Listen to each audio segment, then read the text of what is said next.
Hi, Dr. Hough. It's Stephanie Dixon, and today I'll be giving you my informative speech. Let me introduce my audience members. My audience today consists of Gunnar the Great Dane and Riley the Great Dane. Let me get my camera set up and I'll begin my speech. Here are my note cards. Lions and tigers and pigs? Oh my. The invasive animal that I'd like to share with you roams the land with a relentless search for food. This species knows no bounds. It tears through the land with a ravenous appetite and destroys nearly anything in its path, all while ruining our beautiful landscapes. The creature I just described is called the feral swine. These animals are also known as wild boars or wild pigs, and they have become a serious problem nearly everywhere, but especially here in the state of California. This is why they are categorized as an invasive animal. There are many issues regarding this intimidating species. Wild boar have very destructive habits. They also have the ability for rapid reproduction. And they create worry for disease transmission. Feral swine cause a lot of damage to some of our natural resources here in the Golden State. They consume large amounts of vegetation, and in return, they absolutely destroy plants with their rooting. The damage they create also causes soil erosion. As reported by John Mark Frederickson in an article called Overview of Wild Pig Damage in California, written in 1998, feral swine are known to dig extensively in search for food. Their behavior can disrupt ecosystems and cause catastrophic problems for farming communities like ours here in the Salinas Valley. Another issue to discuss is the fact that wild boar can rapidly reproduce. Adult female pigs are capable of producing large litters, often having up to 12 piglets at a time. They can also have multiple litters in a year. I learned from a wildlife extension specialist named Dwayne Elmore in an article called Feral Hog Reproductive Biology, written in August 28, 2019, that female pigs are polyestrous. This means that they are able to come into heat every 18 to 24 days if they are not successfully bred. It is clear to me how this pattern of reproduction could easily get out of control in the wild.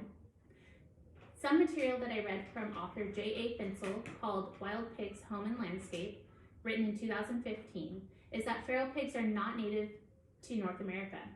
They were first introduced to California in 1769 at Mission San Juan Bautista.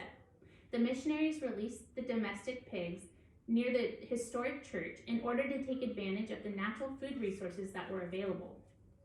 Released domestic pigs that were not recaptured then became feral.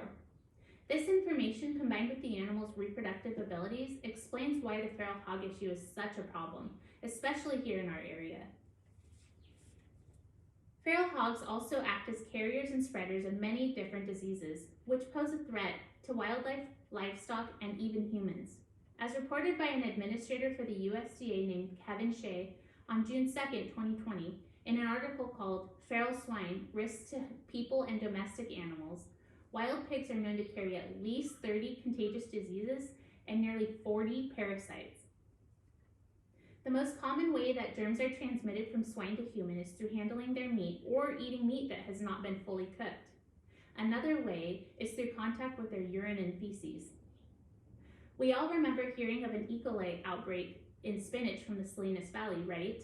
Well, according to reporter Suzanne Rest in an article called Pigs Cause Mounting Environmental Damage in California, written for the LA Times on April 3, 2022, safety officials pointed to feral swine as the cause for that occurrence.